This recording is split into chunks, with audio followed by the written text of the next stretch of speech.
Hello बच्चों, स्वागत है आप सभी का आपके अपने YouTube channel Ajay coaching classes में। स्टूडेंट, जैसा कि आपको पता है कि इस चैनल में आपको क्लास 10 साइंस की जो इम्पोर्टेंट टॉपिक है वो कराए जा रहे थे। पार्ट फर्स्ट हम लोगों ने अपलोड कर रखा है। आज की क्लास में हम लोग उसके पार्ट सेकंड को डिस्कस करने वाले हैं।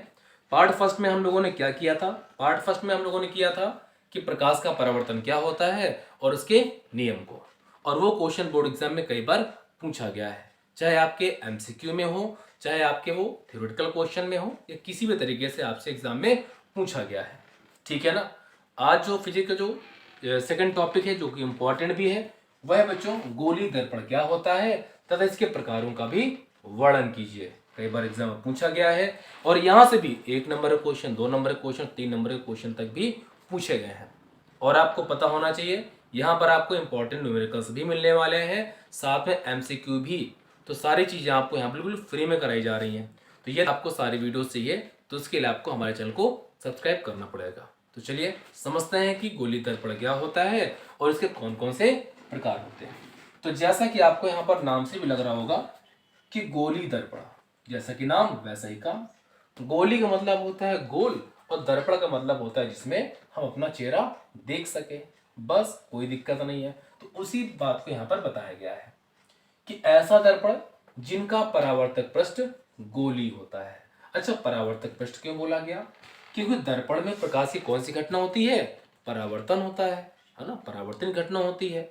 और जिस पृष्ठ में प्रकाश का परावर्तन होता है उस पृष्ठ को हम लोग क्या बोलते हैं? परावर्तक पृष्ठ कहते हैं। जैसे आपके घर में हो सकता है समतल दर्पण हो, तो जब जब आप समतल दर्पण में अपना चेहरा देखते हो, है ना, तो कब दिखाई देता है? जब इससे परावर्तन होता है तभी आपका चेहरा इसमें दिखाई पड़ता है। तो जिस पृष्ठ में प्रकाश का परावर्तन होता है ना बच्चों, उसे हम लोग क्या बोलते हैं? परावर्तक पृष्ठ कहते हैं। तो इसी बात को यहाँ पर बताया गया है कि ऐसा दर्पण जिनका परावर्तक पृष्ठ गोली होता है। अब यहाँ पर कह रहा है गोली, ये तो समतल है, लेकिन हमें किसके बारे में बताना है? गोली के बारे में बताना है। गोली बोले तो कुछ ऐसा भी हो सकता है बच्चों और कुछ ऐसा भी हो सकता है।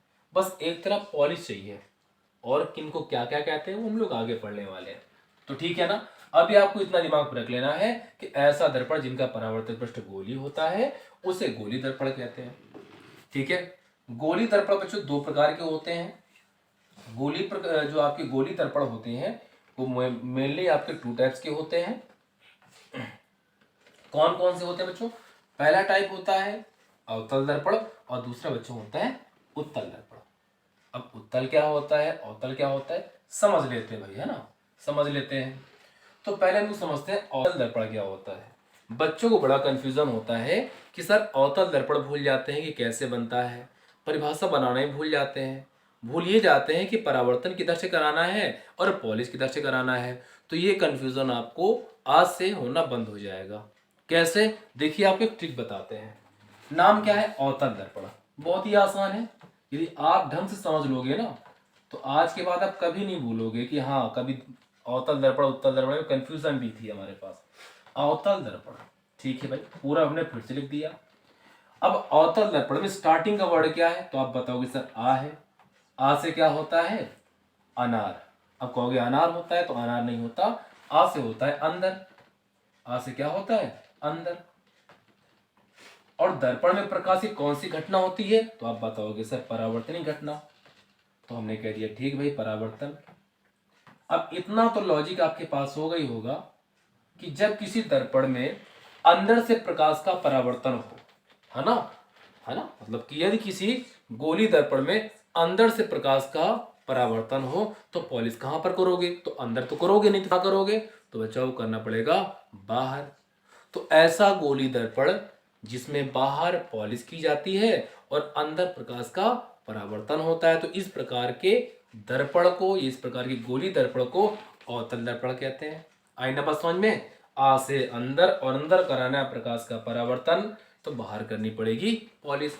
बस यही परिभाषा यहाँ पर लिखी गई है कि यदि किसी गोली दर्पण के बाहरी भाग में, बाहर वाले भाग में पॉलिश कर दी जाए, है ना, तो ऐसा दर्पण अवतल दर्पण कहलाता है।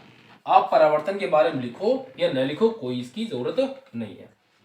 अच्छा बच्चों, इसके अवतल दर्पण के उपयोग के बारे में एग्जाम में पूछा जाता है 2 नंबर पे। यदि आप लोगों ने एग्जाम पेपर कभी देखा हो या अनसॉल्व पेपर देखी हो या कभी आप लोगों ने क्वेश्चन बैंक उठाया हो तो ये क्वेश्चन पूछे गए 1 या 2 नंबर में कि अवतल दर्पण के उपयोग क्या होते हैं। 1 या 2 उपयोगी एमसीक्यू में भी कई बार पूछे गए हैं, तो वो भी क्लियर कर लेना है आपको, चाहे 1 नंबर का हो, 2 नंबर का, 3 नंबर का, चाहे जैसे हो, हमारी तैयारी बिल्कुल परफेक्ट होनी चाहिए। तो पहला उपयोग क्या है, जो सेविंग दर्पण होते हैं वहां पर आपको अवतल दर्पण देखने को मिल जाएगा। साथ ही साथ जो दंत विशेषज्ञ होते हैं उनके पास भी ये दर्पण मिल जाएगा। क्यों? क्योंकि ये वस्तु का बड़ा प्रतिबिंब बनाता है। अवतल दर्पण आप लोग जानते हो, ठीक है ना। साथ में वाहनों के अग्रदीप, जिसको हम लोग बच्चों बोलते हैं हेडलाइट, और यहाँ पर आप लोग इस पे स्टार बना लीजिए। ये स्टार है हमारा बनाया हुआ, एग्जाम के लिए वेरी इंपॉर्टेंट, बहुत ज्यादा बार पूछा गया है कि बताइए गाड़ियों के हेडलाइट में कौन से दर्पण का उपयोग किया जाता है। तो कौन सा दर्पण बच्चों? अवतल दर्पण है। क्लियर हो गया होगा। इस पॉइंट को नहीं भूलना क्योंकि हर बार एग्जाम में पूछा जाता है, क्वार्टरली, हाफ ईयरली वगैरह पूछा गया होगा आप लोगों के इसमें। लास्ट है हमारा यूज जो है वो है अवतल दर्पणों का उपयोग मोटर कारों, रेलवे इंजनों में तथा सर्च लाइट के लैंपों में परावर्तक के रूप में भी होता है, ठीक है ना। तो टोटल इसके कितने यूज हो गए? 4 यूज हो गए। एग्जाम में 2 या 3 यूज पूछे जाते हैं या सिंगल कोई पूछे जाता है। सिंगल में कौन पूछता है? सिंगल में वाहन वाला पूछा जाता है बस, और बाकी इसका ये 2 कह देता है, 2 आप एग्जाम में लिख के चले आना, कोई दिक्कत नहीं है। सेकंड बच्चों अवतल, तो जैसे हम लोगों ने उत्तल बनाया ना वैसे अवतल की हम लोग परिभाषा बनाएंगे। कैसे? यह है उत्तल। कैसे याद रखोगे? तो पहला वर्ड क्या है?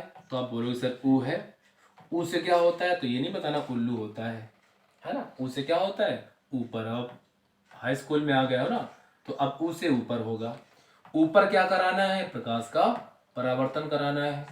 और जब ऊपर प्रकाश का बच्चों परावर्तन होगा तो पॉलिश कहाँ करोगे? अंदर की तरफ। कहाँ करानी है? अंदर की तरफ पॉलिश कराओगे, तभी तो बाहर काम चलेगा ना, तभी तो परावर्तन होगा ना। तो बस परिभाषा बन गई। क्या बताओगे कि यदि किसी गोली दर्पण के आंतरिक भाग में या अंदर की ओर, आंतरिक भाग बोल दीजिए या अंदर की ओर पॉलिश कर दी जाए तो ऐसा दर्पण उत्तल दर्पण कहलाता है, ठीक है ना। उपयोग की बात करें तो भाई उपयोग भी समझ लीजिए। उपयोग की बात करें, उपयोग को भी आप समझ लें। पहला उपयोग क्या है?